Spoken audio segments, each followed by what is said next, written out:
자, 근대 국어의 모습 먼저 말소리에서 어떤 변화가 있었는지에 대해서 먼저 보도록 하겠습니다. 일단요, 성조가 사라집니다. 예, 성조가 뭐였죠? 예, 이 높낮이였죠? 높낮이였는데 왼쪽에 무엇을 찍어서 점을 찍어서 그 점을 방점이라고 했습니다. 그 점을 찍어서 표시를 했던 그 성조가 사라집니다. 이미 16세기에 예, 성조가 이제 어떻게 됩니까? 갈수록 이제 그 체계를 잃어가면서 예, 어떤 규칙을 이제 굉장히 문란해지는 예, 혼란이 많이 겪게 되는데요. 그 성조가 그러면서 이제 결국은 혼란을 겪게 되다 보니까 예, 성조가 이제 사라지게 됩니다. 그래서 17세기 이때 보면요. 17세기, 18세기 문헌을 보면 성조가 나타나지 않는데요. 자, 그 예를 보면요. 자, 닐러. 자, 언간에 보면요. 언간이라는 건요. 예, 편지입니다. 한글로 쓴 편지를 언간이라고 하는데요. 자, 언간. 근대 국어에 나타난 언간에 보면 닐러라는 것이 있는데요. 자, 중세국어 소학원의 16세기 문헌이죠. 자, 닐러 해가지고 같은 말인데 보면은 여기에는 뭐가 있습니까? 방점, 즉 성조가 이렇게 나타나 있는데 여기서는 이렇게 같은 위치에 성조가 예, 방점이 찍혀 있지 않습니다. 자, 이것을 통해서 봤을 때 근대 국어에서 예, 성조가 어떻게 됐다? 사라졌다라는 것을 예, 알 수가 있겠고요. 자, 그 다음에 이제 예디응이 소시됐습니다. 자, 예디응은 주로 이제 받침에 많이 쓰였습니다. 우리 현대국어에서도 보면요, 이응은 초성에 쓰이는 일이 없죠. 예, 초성에 쓰이는 일이 없는데 이 후기 중세국어에서도요, 이 예디응이 초성에 나타나는 경우도 있었지만 점점 갈수록 초성에 나타나지 않고요, 이 종성에만 사용이 됐습니다. 그런데 이 예디응이 어떻게 됩니까? 소시됐습니다. 근데 여러분들이 잘 알아두셔야 될 건요, 발음은 남아 있었다라는 것입니다. 그러니까 결국 뭐만 소시됐습니까? 글자, 문자만 예, 사라졌다라는 것입니다. 그래서 보면요, 동명이기, 근대국어 자료인 동명이기를 보면 쟁반 해서 여기서 보면은 예디응이 나타나지가 않죠. 예, 그런데 예, 중세국어에서는 이렇게 지금 꼭지 잘 안 보이는데요, 이렇게 예디응으로 이렇게 있었다라는 것입니다. 자, 그래서 이것을 봤을 때 예, 예디응이 어떻게 됐다? 소시되었다. 그리고 그것이 글자가 뭘로 대체되었다? 예, 이응으로 예, 대체되었다라는 것입니다. 자, 그렇지만 뭐는 남았다? 발음은 남았다라는 점 여러분들 꼭 잊지 마시고요. 자, 그 다음에 반침이 완전 소시됐습니다. 완전 소시됐다. 제가 우리 19강 그 중세국어에서 그 16세기 얘기할 때 반침이 소시되었다는 얘기를 했었죠. 반침이 16세기 소시되었다라고 했는데 예, 여기서 완전 소시되었다는 얘기는 무슨 얘기냐면요. 이 16세기에 거의 소시되었다고 보는데요. 그 16세기에 보면요, 아주 후반 쪽에 이제 문헌을 보면은 반침이 아주 드물게, 예, 아주 드물게 나타나는 경우가 있었습니다. 물론 이제 17세기 초기 문헌도 보면요, 반침이 있는 경우가 있는데요. 이제 나중에 가면 이제 17세기에서 이제 18세기 가면서 반침은 완전히 이제 이 어떤 문헌에서 나타나지 않고요. 16세기에는 이 후반부에서 아주 조금 나타나기 때문에 그냥 반침은 16세기에 소시되었다 이렇게 이야기를 하고요. 근대 국어에 와서 완전히 소시되었다 이렇게 이야기를 하는 겁니다. 자, 보면요. 처점이었습니다. 중세국어 때는요. 그래서 이렇게 반침이 있었는데 예, 언간에 보면요. 처엄으로 이렇게 나타나고 있습니다. 자, 그래서 반침이 예, 완전히 소시된 것이 바로 근대 국어 시기라는 것 여러분들 알아두시고요. 자, 그 다음에 아레아의 소실. 자, 아레아가 예, 16세기에서는 1차 소실이 있었죠. 거기서는 어디였습니까? 두 번째 음절에서 소실이 있었죠. 그래서 두 번째 음절에서 아레아가 예, 으로 이렇게 바뀌는 예, 현상이 나타났습니다. 자, 그런데 여기서 아레아가 이제 소실이 되는데요. 여기서는 이것은 이제 이 첫 번째 음절에서도 이제 소실이 나타나는 겁니다. 첫 번째 음절. 자, 첫 번째 음절에 보시면요. 예, 첫 번째 음절을 보시면은 자, 첫 번째 음절에서는 이 아레아가 주로 이제 뭘로? 아로, 예, 주로 아로 이렇게 변화가 됩니다. 그래서 이 첫 번째 음절에서 아레아가 아로 변하는 이런 현상이 이제 나타나서 이 아레아의 소실이 이제 예, 근대 국어에서 2차 이제 변동이죠. 그래서 이것이 나타나고요. 자, 그 다음에 근데 아레아는요, 그렇지만 문자로는 계속 남아 있었습니다. 문자로는 어떻게 됐습니까? 계속 예, 사용되었다. 문자 표기로는 사용됐고요. 표기는 사용이 됐고요. 예, 표기 사용했고요. 하지만 발음은 어떻게 됐다? 예, 사라졌다라는 것입니다. 자, 그래서 예를 보면요. 자, 중세국어에는 레년, 그 다음에 마잠 이렇게 돼 있던 것이 자, 이제 근대 국어에 보면 레년 이렇게 바뀝니다. 자, 바로 이제 이 아래아가 아로 바뀌었기 때문에 예, 아하고 이하고 만나서 애가 된 거죠. 그래서 레년 이렇게 된 거고요. 그 다음에 마음은요. 예, 마잠이 마음이 된 것은 이제 규합총서에 보면은 예, 이렇게 음으로 돼 있습니다. 이거는 이제 1차 소시를 보여주는 것이죠. 그래서 이 규합총서에서는 아직 이제 이 첫 번째 음절에서의 변화는 나타나지 않고요. 예, 이 두 번째 음절에서 변화가 나타나는데 무슨 얘기냐면 그러니까 근대 국어에서 예, 두 번째 음절에서도 계속 변화는 계속 일어나고 있었던 것이고요. 예, 그 다음에 이제 첫 번째 음절에서의 변화는 계속 점진적으로 예, 어느 순간에 갑자기 모든 게 다 바뀌는 게 아니겠죠. 점진적으로 언어는 이렇게 천천히 조금씩 이렇게 변화 나가는데 규합총서에서는 아직 이제 첫 번째 음절의 변화는 없었고 두 번째 음절의 변화는 있었고요. 그리고 이제 점점 시기가 지나면서 이렇게 첫 번째 음절에서도 변화가 나타났다 이런 얘기입니다. 자, 그 다음에 이제 원순모음하라는 것이 나타나는데요. 자, 규합총서, 예, 근대국어장인 규합총서에 보면 물이라고 되어 있는데요. 자, 중세국어 용비어천가에 보면 물은 이렇게 되어 있습니다. 자, 중세국어 시기면요, 특히 용비어천가는 예, 초기 문헌 훈민정음을 만들고서요, 세종대왕이 이제 이 훈민정음을 시험하기 위해서 만든 만든 첫 번째로 만든 것이 바로 이제 용비어천가죠. 지은 것이 예, 용비어천가인데요. 이 용비어천가에서 보면 물은 자, 그러면 이어적기로 되어 있습니다. 그래서 예, 보면요, 원래 형태가 물, 그 다음에 은인데요. 자, 이 물을 보세요, 물. 자, 음음으로 되어 있습니다. 그런데 규합총서에서는 우로 되어 있죠. 자, 이것을 이제 원순모음하라고 합니다. 그러면 원순모음하가 어떤 거냐면요. 자, 우리 원순모음이 있죠. 오나 뭐가 있습니까? 우. 이런 것을 무슨 모음이라고 합니까, 여러분들? 원순모음이다라고 여러분들 알고 있으시죠? 자, 그러면 원순모음으로 바뀌었다라는 겁니다. 뭐가? 모음 의가. 그래서 이 모음 의가 우로 바뀌는 현상이 바로 원순모음하입니다. 근데 무조건 바뀌는 게 아니에요. 어느 경우냐? 이 의가 어디 있을 때? 바로 이 입술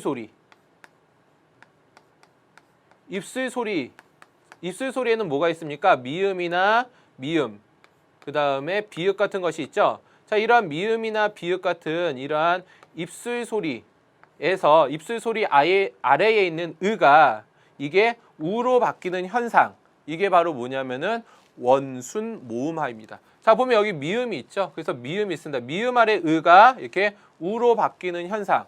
그래서 원순모음하가 이 근대 국어 시기에 나타났다라는 것입니다. 자, 그 다음에 국외음화도 이제 나타납니다. 국외음화는 이제 남쪽 지역에서 나타나기 시작해서 점점 이제 쭉 올라오게 되는데요. 이제 북쪽 지방에 가면은 북쪽에서는 이제 국외음화가 또 재밌는 건데요. 국외음화가 멈춥니다. 그래서 보면은 이제 북쪽의 함경도 사투리 이 방언이나 이쪽을 보면요, 여러분들 이 국외음화가 나타나지 않는 그런 또 특징이 있습니다. 국외음화가 올라가다가 멈췄기 때문에 그렇게 보고 있는데요. 자, 보면요, 두시연의 초간본인데요, 어띠라고 되어 있습니다. 근데 독립신문 창간사, 독립은 독립신문 창간사입니다. 어찌 이렇게 되어 있습니다. 보면은 이모음에서 이모음이 있고 여기 디귿이 지금 지로 바뀌었죠. 그래서 이 독립신문 창간사에 나온 이 어찌를 통해서 이제 근대 국어에서 국외음화가 나타났다라는 것을 여러분들이 아실 수가 있습니다. 자, 그 다음에 이제 합용병서가 또한 혼란이 생기는데요. 자, 보시면은 훈민정음을 보면 뜨들이 있습니다. 뜨들. 자, 이것도 지금 이어적기가 돼 있는데요. 자, 뜻. 원래는 이제 뜻하고 을이 이렇게 만난 건데요. 예. 자, 받침이 뭡니까? 예, 디귿이고요. 그 다음에 여기 비읍 디귿으로 돼 있죠.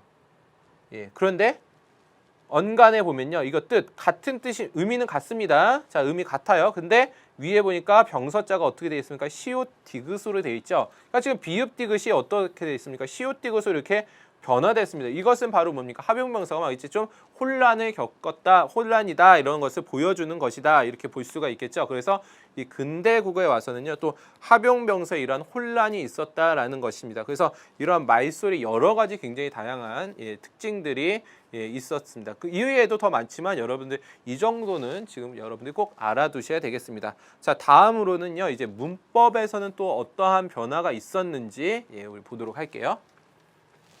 자, 문법에서는요, 명사형 어미 기가 확대되었다라는 것입니다. 자, 명사형 어미 기가 여러분들 우리 등장한 것이 몇 세기입니까? 명사형 어미 기는 16세기. 소학원에서 보면 아당학이 있었죠. 아당학이. 자, 아당학이 있었습니다. 자, 아당학이에서 보면요. 이 아당학이가 바로 이제 명사형 어미 기가 사용되었다는 건데요. 15세기에는 명사형 어미가 뭐가 있었죠? 옴하고 음이 있었죠. 그 다음에 16세기에 와서는요. 옴도 있고 음도 사용되지만 명사형 어미 기가 나타났고 근대 국어에서 이렇게 기가 확대되었습니다. 그래서 이 근대 국어의 이 문헌들을 보면요. 이 기가 사용된 명사형 어미 기가 사용된 이런 붙은 단어들을 굉장히 많이 볼 수가 있습니다. 뭐 대표적인 노걸대 언어를 보면요. 셔품 쓰기 해서요. 자, 셔품 쓰기 같은 경우에는요. 셔품 쓰다. 셔품 쓰다. 여기에 뭐가 셔품 쓰에 명사형 어미 기가 결합이 된 것이죠. 그래서 셔품 쓰기라고 되어 있습니다. 그 이 외에도 뭐 여러 가지 기가 결합된 그런 단어들이 있고요. 그 다음에 이제 자 주격조사 뭐가 사용이 됐습니까? 가가 이제 사용이 됐다라는 겁니다. 근대 국어에 와서 주격조사 가가 나타났다. 자, 보기가 쉽고 독립신문 창간사에 보면요. 보기가 쉽다. 자, 그러면 이 가가 뭡니까? 쉽다의 주어가 되겠죠? 그래서 주격조사 뭐가 출현했다? 가가 출현했다라는 겁니다. 그래서 출현해서 이제 가가 사용되기 시작했고요. 자, 그 다음에 객체 높임을 나타내는 어미 삽, 잡, 삽이 소멸했습니다. 완전 기능이 소멸됐고요. 자, 이 객체 높임을 나타내는 이 선어말 어미 같은 경우에는요. 뒤에 붙는 어미가 있습니다. 오가 있는데 얘도 오가 사라지면서 얘네들이 결국은 그 기능까지 사라지고 완전히 소멸되었다라고 보는 거죠. 자, 그럼으로써 이 객체 높임이 어미로 실현되던 선어말 어미로 실현되던 이 객체 높임이 바로 이제 상대 높임 속으로 이렇게 쫙 들어가는 그런 모습을 이 근대 국어에서 볼 수가 있습니다. 자, 그래서 우리 보면은 15세기, 16세기에는 이런 이 객체 높임을 선어말 어미를 통해서 실현됐지만 이제 근대 국어에서 실현되지 않게 되었다. 이렇게 보면요, 근대 국어의 모습이 좀 이제 현대 국어에 점점 이렇게 가고 있는 그러한 모습들을 우리가 볼 수 있죠. 왜? 기가 확대되고 또 우리 기 굉장히 많이 사용하잖아요. 그렇죠? 그리고 또 주격조사도 또 뭐가 등장해요? 가도 등장하고 그리고 객체 높임 이게 사라지면서 사라졌다라는 점은 바로 이러한 현대 국어로 가고 있는 모습을 보여준다. 이렇게 우리가 볼 수가 있을 것 같습니다. 자, 그러면 이제 말소리 봤고요. 그 다음에 또 우리 문법 봤습니다. 자, 이제 다음으로는 어휘에서 또 근대 국어는 또 어떠한 특징이 있는지 계속 보도록 하겠습니다. 자, 어휘에서는요, 고유어가 한자로 많이 또 이렇게 대체가 되었습니다. 그래서 이렇게 많은 변화를 볼 수가 있는데요. 자, 매 같은 경우에는 산으로, 그 다음에 가람은 강으로 이러한 변화를 보여주고 있고요. 그 다음에 근대 문물을 나타내는 이런 한자어가 많이 사용됐습니다. 그래서 자명종 같은 이런 근대 문물을 보여주는 한자어가 사용이 됐고요. 그 다음에 이제 의미의 이동을 나타내는 의미의 이동이 있는 건데요. 방송. 자, 근대 국어에서의 방송은 석방입니다. 근데 현대 국어에서는요. 현대 국어에서는 이게 좀 다르죠. 현대 국어에서는 바로 이런 음성이나 영상 같은 것을 어떻게 합니까? 전파로 송출해서 이 라디오나 TV를 이렇게 시청할 수 있게 하는 이것을 바로 뭐라고 하죠? 방송이라고 하죠. 그래서 이런 방송의 의미가 어떻게 됐습니까? 지금 현대 국어를 본다면 의미가 어떻게 됐죠? 이동되었다. 이러한 것을 볼 수가 있습니다. 자, 그러면 이제 표기상에서는 또 어떠한 특징이 있는지 보도록 하겠습니다.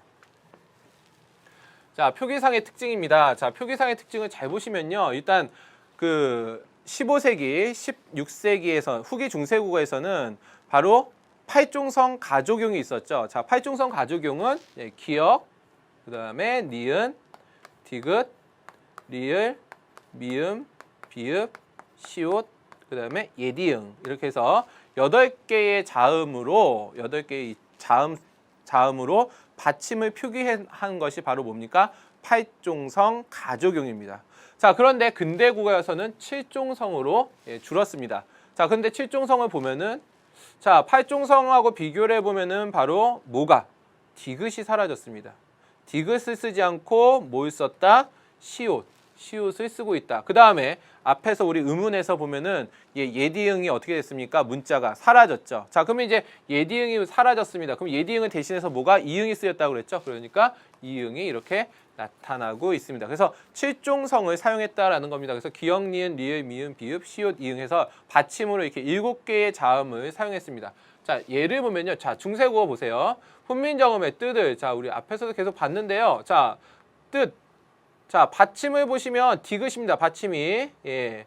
받침이 디귿인데 자, 보니까 언간에 보니까 받침이 뭘로 되어 있습니까? 시옷으로 되어 있습니다. 자, 그러니까 받침 디귿이 지금 뭘로 바뀌었다? 시옷으로 바뀌었다. 왜? 칠종성이 되면서 이 디귿 받침들은 뭘로 바뀝니까? 시옷 받침으로 바뀌었다라는 것입니다. 자, 그래서 이 뜻들과 그 다음에 뜻을 비교해 보면은 칠종성으로 바뀌었다라는 것을 우리가 아주 명확하게 확인을 해볼 수가 있는 것이죠.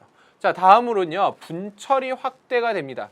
자, 우리 연철, 그 다음에 분철. 자, 다시 한번 이 연철과 분철의 개념을 보면요, 뒤에 모음으로 시작하는, 뭘로 시작하는? 모음으로 시작하는 어미 또는 조사가 있고요. 그 다음에 받침이 있을 때, 앞에 받침이 있을 때 이 받침이 모음으로 시작하는 이 조사나 어미에 붙는 것을 뭐라고 합니까? 연철이라고 하지요. 또는 이어 적기 이렇게 이야기를 합니다. 자, 그 다음에 그것을 이어 적지 않고요. 이어 적지 않는 경우 받침을 뒤에 있는 모음을 시작하는 어미나 조사에 붙여서 적지 않는 것을 뭐라고 합니까? 끊어 적기, 분철이라고 합니다. 이 분철이 어떻게 됩니까? 확대됩니다. 그래서 노걸대를 보면 글을 돼 있는데요. 자, 여기 지금 모음으로 시작하고 있고 지금 받침이 있죠. 그러면은 이것을 이렇게 붙여 적지 않고 끊어서 적는 것, 분철이죠. 자, 근데 15세기에는 글을이라고 이렇게 적었습니다. 자, 이거는 뭡니까? 이거는 글. 그리고 을인데 글을인데 이것을 리을을 어떻게 했습니까? 이어 적었죠? 이어 적어서 글을 이렇게 적은 것이죠. 자, 그러니까 15세기에는 글을 근데 이 근대국에서는 글을 했는데 이것이 16세기보다 어땠다는 얘기입니까? 더 확대가 되었다 이런 얘기입니다. 16세기 우리 소학원에서도 보면 몸이며 해서요. 몸이며를 예로 들었죠. 그래서 거기에서도 분철이 사용되고 있는 것을 봤는데요. 근대국에 와서 어떻게 했다? 더 확대되어서 사용되었다라는 것입니다. 자, 그 다음에 이제 여러분들 굉장히 독특한 겁니다. 혼철입니다. 거듭적기라는 것인데요. 자, 이 독립신문 참가사에 보면 뜻신이라고 있습니다. 뜻신이. 자, 근데 중세국에 보면요, 뜻이니 연철이거나 아니면 뜻이니 해가지고 분철을 사용해서 중세국어에는 표기를 했는데요. 자, 아무래도 뭐 뜻이니 이렇게 하면 이건 아마 15세기로 이제 우리가 생각해 볼 수가 있겠죠. 이렇게 적으면요, 이렇게 적으면 물론 여기 비읍 디귿이었겠죠. 15세기로 보면요. 자, 그런데 이제 여러분들 이렇게 비교하기 쉽게 하기 위해서 제가 이렇게 위에 합용명서는 제가 일부러 안 바꿨습니다. 여러분 비교하기 쉽도록 하기 위해서요. 자, 그러면 자, 여기서 보시면은 자, 얘는 연철이고 얘는 분철인데 얘는 혼철, 거듭 적었느냐? 거듭 적었다는 건 결국 뭡니까? 받침을 다시 한번 뭐 했다? 적었다라는 얘기입니다. 받침을 어떻게 했다? 다시 한번 적었다. 그래서 시옷 받침을 다시 한번 적어서 어떻게 했다? 자, 시옷이 있죠? 이걸 다시 한번 여기 뒤에다가 또 적는 겁니다. 그러니까 여기 시가 되는 거죠. 자, 하나 예를 더 들면요. 자, 이런 겁니다. 자, 예를 들면은 자, 우리 용비어천가 15세기 용비어천가를 보면요. 고지라는 것이 있는데 이게 꽃이에요. 꽃입니다. 자, 그러면 얘가 어떻게 표기가 됐겠느냐 하면요. 이어져 뒤에 만약에 여기에 이를 붙이면요. 고지 이렇게 적으면은 이건 뭐죠? 연철이 되는 거죠. 그리고 이것을 그냥 곧 이렇게 적으면 이거는 이제 분철이다 이렇게 이야기할 수가 있고요. 자, 그 다음에 이것을 어떻게 다시 한번 이것을 두 번 적으면 이런 식으로 적으면 물론 이제 실제로 16세기, 17세기 문헌 이렇게 보면요 이렇게 표기되진 않습니다. 근데 이렇게 적는 걸 뭐라고 한다? 분철이 아니죠. 혼철, 거듭적기다 이렇게 이야기를 하는 겁니다. 자, 그럼 여러분들 이제 혼철의 개념까지 잘 아셨겠죠? 그래서 혼철은 언제 나타난다? 근대 국어에 나타난다. 근데 보면요, 혼철은 좀 사용하기가 좀 불편한 점이 있어요. 그래서 혼철은 많이 사용되지는 않습니다. 그래서 혼철이 나타나긴 하지만 많이 나타나지는 않는다라는 점 여러분들이 이렇게 알아두시고요. 그 다음에 이제 제음소화 있습니다. 제음소화. 자, 제음소화 보면 붙으며, 그 다음에 붙으며, 제가 붙으며 이런 식으로 적었는데요. 자, 제음소화라는 것을요, 제가 잘 보십시오. 자, 여러분들 일단 제음소화를 설명하기 위해서는요, 자, 자음축약을 좀 우리가 한번 떠올려 보겠습니다. 자, 자음축약. 자, 여러분들 자음축약이 뭐죠? 예, 자음축약. 뭐였지? 자음축약? 예, 자음축약은 기역 또는 디귿 또는 비읍 또는 뭐 지읒. 자, 이런 예사 소리하고요. 여기 예사 소리하고 뭐가 만났을 때? 히읗 소리가 만났을 때. 자, 그러면 어떻게 됩니까? 기역은 그러면 어떻게 됩니까? 예. 기역은 뭐가 되죠? 예. 키읔이 되죠. 예. 둘이 만나서 키읔이 되고요. 디귿과 히읗이 만나면 뭐가 됩니까? 예. 티읕이 됩니다. 그다음에 비읍하고 히읗하고 만나면 뭐가 되죠? 피읍이 되고요. 그리고 지읒하고 히읗하고 만나면 치읒이 됩니다. 자, 이렇게 거센 소리로 되는 것. 예사 소리가 히읗하고 만나서 무슨 소리가 되는 거? 거센 소리가 되는 것을 자음축약이라고 하죠. 자, 제가 왜 지금 자음축약을 얘기하냐면요. 이 제음소화라는 건요. 이 자음축약을 반대로 생각하면 이제 제음소화가 되는 겁니다. 음소라는 거의 개념은요. 음운하고 되게 비슷합니다. 예. 음운의 개념을 여러분들 그냥 이해하셔도 되고요. 자, 그러면 제음소화라는 건 뭐냐면은 이 음운을 다시 분석을 했다라는 얘기입니다. 다시 분석해서 음운을 쪼개다 이런 얘기입니다. 자, 무슨 얘기냐면요. 자, 이거를 반대로 돌리시면 됩니다. 이 자음축약을 반대로 돌려보겠습니다. 반대로 돌리면 어떻게 됩니까? 예, 이렇게 되는 거죠. 그러면 키읔을 어떻게 생각하냐면요. 키읔을 어떻게 생각합니까? 기역과 히읗이라는 음소로 돼 있구나라고 생각을 하는 겁니다. 자, 키읔이라는 음소를 기역과 히읗이라는 음소로 돼 있구나 이렇게 생각을 하는 거고요. 티읕 같은 경우에는 디귿과 히읗이라는 음소로 돼 있구나 이렇게 생각하는 겁니다. 마찬가지로 피읍은 비읍과 히읗으로, 치읒은 지읒과 히읗으로 이렇게 반대로 가면 이게 바로 뭐다? 예, 이게 바로 제음소화다라는 겁니다. 자, 제음소화라는 거 정확하게 개념 어떤 건지 아시겠습니까? 자, 그러면 이제 붙으며를 제가 설명을 드리겠습니다. 자, 붙으며는요 원래 형태가 어떤 거냐면요. 자, 붙으며 원래 붓입니다. 붓, 받침 붓. 그 다음에 여기에 어감 붓에 음여가 이제 결합된 형태입니다. 자, 그러면 아까 제음소화는 반대로 생각한다고 그랬죠? 예, 자음축약을 반대로 생각하라고 말씀드렸습니다. 자, 그러면 이것을 어떻게 생각했다라는 얘기입니까? 이거 티읕을 디귿하고 뭘로? 히읗으로 생각했다라는 얘기입니다. 자, 그러면 다시 적어보면 이런 거죠. 자, 이것을 적어보면 이렇게 생각을 했다라고 볼 수 있다라는 겁니다. 이것을 자, 이렇게요. 디귿하고 히읗이 있다 이렇게 이렇게 보실 수가 있는 거죠. 이렇게 분석을 했다라는 겁니다. 제음소화를 한 겁니다. 티읕을 디귿과 히읗으로 이렇게 제음소화했습니다. 자, 그럼 이제 얘를 어떻게 합니까? 얘를 의에다가 붙여버립니다. 자, 얘를 의에다 붙여보면 어떻게 되겠습니까? 붓이 되겠죠? 자, 그 다음에 흐며. 자, 그런데 여러분들, 자, 우리 근대 국어에서는 받침이 몇 종성이었습니까? 7종성이었죠. 디귿은 뭘로 바꿔 적어줘야겠습니까? 그렇죠. 바로 시옷으로 바꿔야겠죠. 그래서 이것을 시옷으로 바꿔 적으면 어떻게 되겠습니까? 바로 붓, 흐, 며. 자, 이게 나오죠? 자, 이것을 바로 뭐라고 합니까? 제음소화다 이렇게 이야기를 하는 겁니다. 그래서 제음소화가 나타났다라는 겁니다. 제가 이렇게 연철과 분철을 보여드린 이유는요, 이 형태를 보여주기 위해서 바로 이제 연철과 분철로 나누어서 적어드렸습니다. 자, 그러면은